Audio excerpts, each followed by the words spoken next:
Let's take a look at some licks that are way easier than they sound.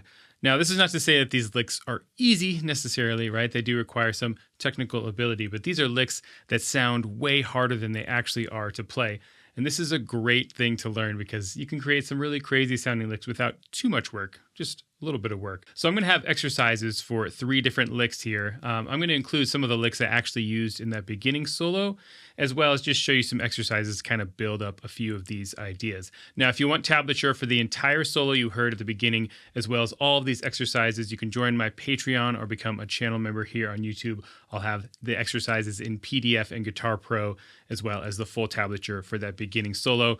As, you know, shreddy as it might be, it's still, I think, worth looking at how I might actually use some of these licks in an actual solo. I also have sheet music and tablature from all of my other videos over the last couple of months. All kinds of great stuff there if you want to join me on Patreon or here on YouTube. This first set of licks I want to talk about are based around a really simple idea, and that's symmetrical patterns. So I'm going to play the same frets on every single string. So as an example, we'll start here on the 9th fret. I'm going to play 9, 10, 12 on every string. And you'll notice that sounds a little bit weird, but when I speed it up,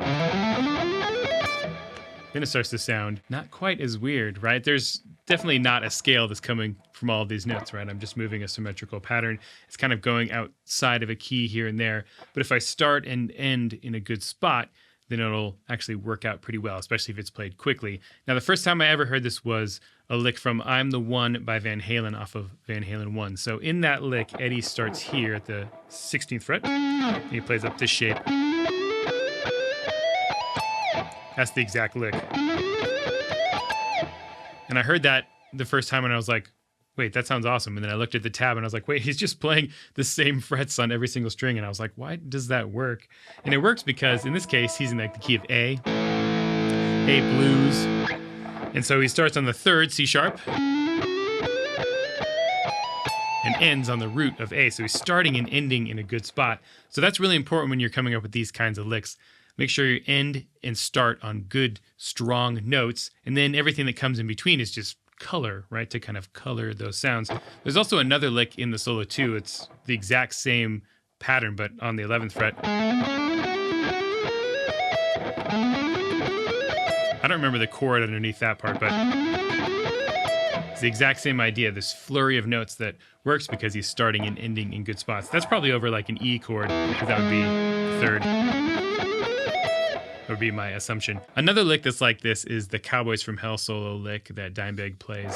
It's 11, 12, 15. He plays each one twice.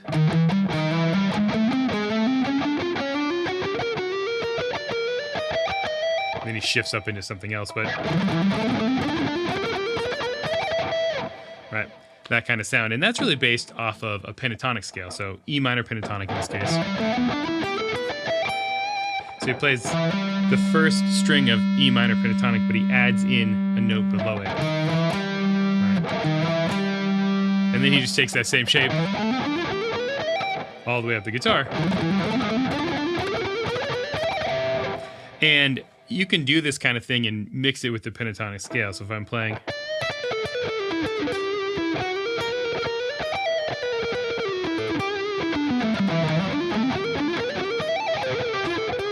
I can kind of mix it with bluesy ideas, kind of get a little bit of this outside sound, but I'm still just living in this same area. So here's a couple of licks I did in the solo at the beginning of this video. The backing track here is all in D Dorian, so keep that in mind as I'm explaining these licks. I'm going to talk about them all in the key of D minor.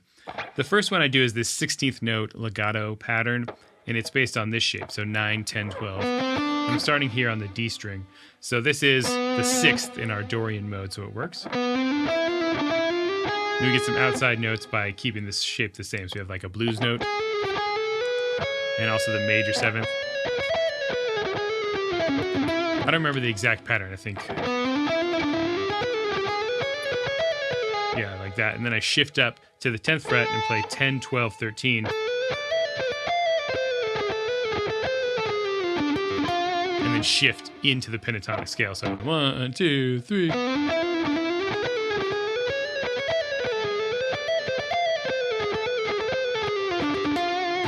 I think that's how the lick went. But I'm using this symmetrical idea to make a pattern like this much easier to play, and you also kind of get these interesting outside sounds without a lot of work. I don't have to learn an augmented scale or a diminished scale, whole tone scale, or how to superimpose chords over a chord progression like this. I'm just playing a shape, and because some of these notes are going to be outside of the key, it gives me a little bit of that outside sound. And as I mentioned before, you want to start and end in good spots. So I start on a note that's good in the key, the 6th, and I end with pentatonic ideas. Another lick I did in this solo was this big 16th note triplet lick. So I'm going to take actually the same patterns here, at least at first. So 9, 10, and 12. I'm going to do this string skipping idea. I may have picked the whole thing, I don't remember exactly. And then I'm going to shift up again to 10, 12, and 13. And then I do this kind of classic Yngwie Malmsteen style 6 pattern. So the whole part here. And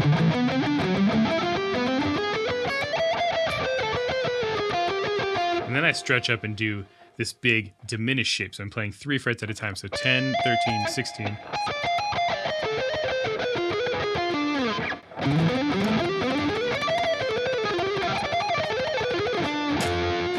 And that's not an easy lick from the right hand perspective because I'm alternate picking everything.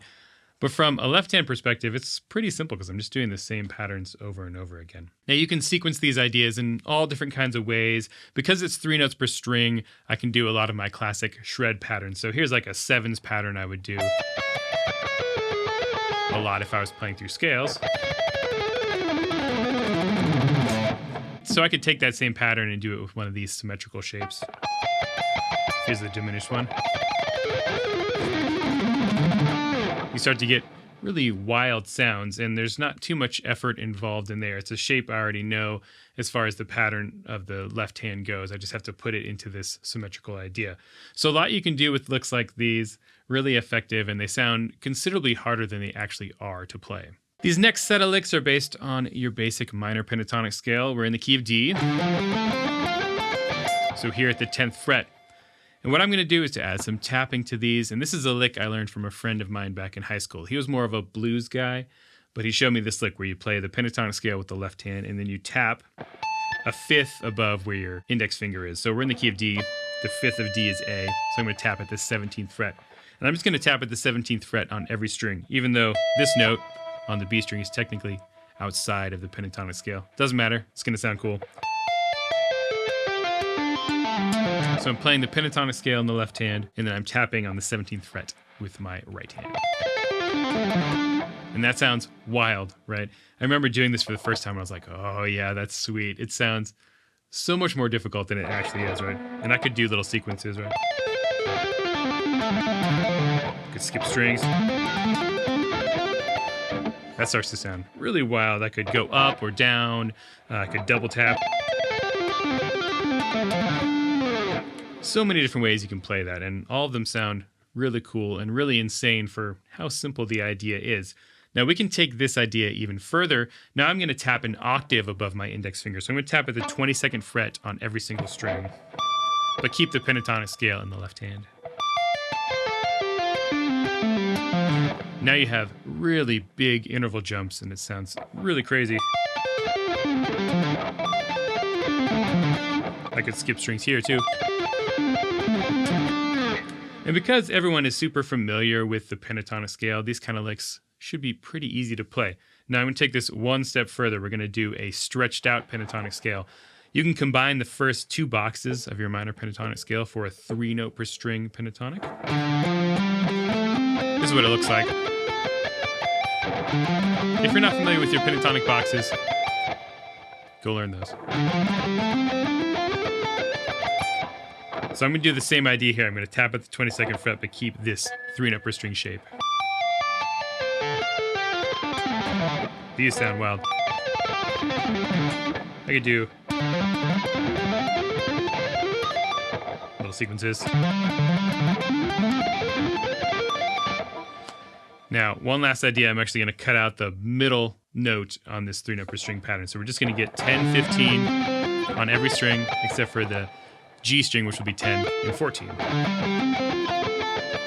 So there's the pattern. And now let's do the tapping. Now we have a really cool kind of open sounding lick. You're basically playing fourths or fifths all the time. Open sounding intervals. This is very far removed from a pentatonic sound, but I'm just using the pentatonic scale.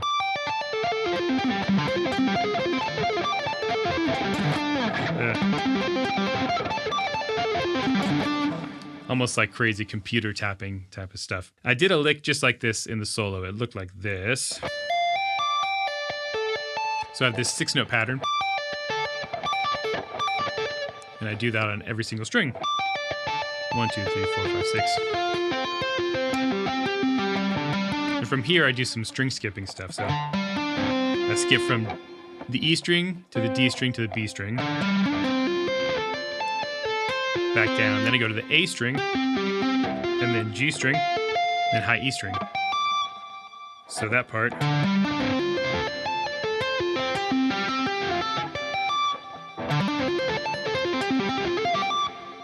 Looks like that, and we kind of link it all together.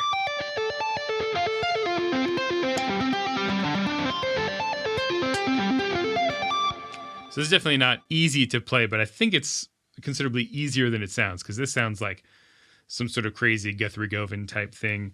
But it's actually not nearly as insane as like some of those tapping licks can be, right?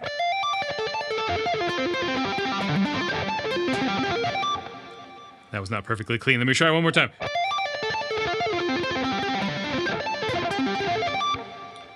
Good enough for now. All right, one last set of licks to look at, and this is based on a simple sweep picking shape. Now, you don't have to learn how to sweep pick super cleanly and accurately here. I'm not worried about that. We're not going to do any kind of, Jason Becker, Jeff Loomis sort of thing here. This is more for the kind of sheet of sound, and it's based around this shape. And this is just a power chord. I'm playing D and A, so root fifth, and then root fifth again. That's the shape. So what I'm going to do is hold this shape. I'm going to sweep up and back down.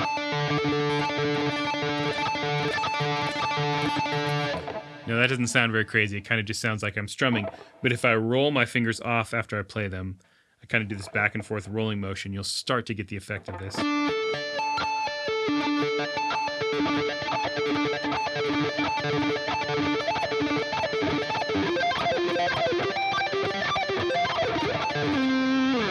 And I'm not even doing it that cleanly, but it doesn't really matter with this kind of lick. You're getting the effect of these huge washes of sound. And because of the wide intervals, fourths and fifths, just like the last tapping lick I did, you get this really big, crazy sound. And you don't need the precision of like a lot of the, metal, like normal metal style sweeps. And what I can do is kind of move this through a key. So I'm in the key of D minor here. And this is just a power chord shape, right? It's a root fifth. So there's lots of power chords that happen in a key. I can do this on C, or F, or G, and I'm staying all in the key, right?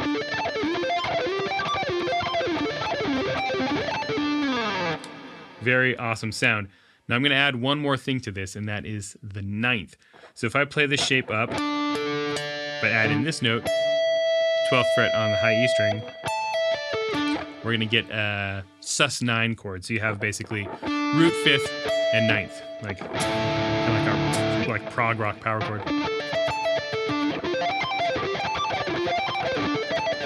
I find these a little easier to play and also a little more of an interesting sound because you get the ninth in there. But now I can do like a pull off in there as well. So most of those will work in the key too, so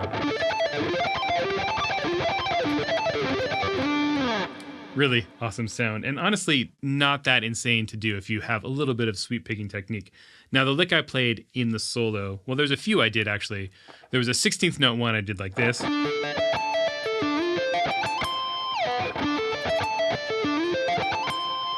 I added in this extra note on the high E string. And then there's a faster one later on where I do this double pull-off. Like that, so. Then I slide up. Down to the 10th fret. Back. And then I do just descending versions of this shape. So So it's like...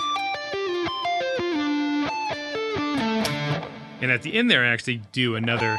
No, this isn't played very cleanly on the original solo, but I do the other like power chord underneath. So A, D, A, D, A, D. Those are harder to play, but you can actually get those lower notes in there too. That's really hard to do. But it's a cool sound. So the whole lick I actually played.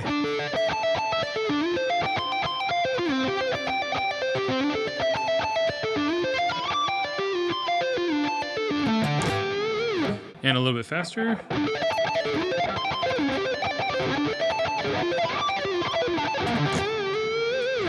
Now, I didn't even play that super cleanly, but you did get the effect of these really big intervals and these really massive sounding arpeggios. Really nice sound, and one that's pretty easy to move around and not too insane to pull off.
So there's 3 things you can try to make some licks that sound way harder than they actually are to play.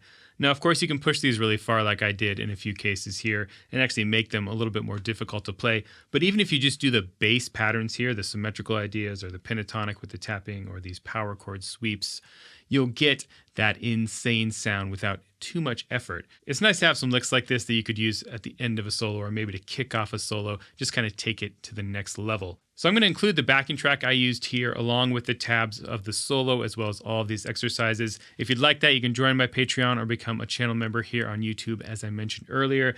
This backing track comes from my lessons I did on the modes a couple of years ago. This was the one that accompanied the Dorian mode. So you can practice some of these licks along with the backing track.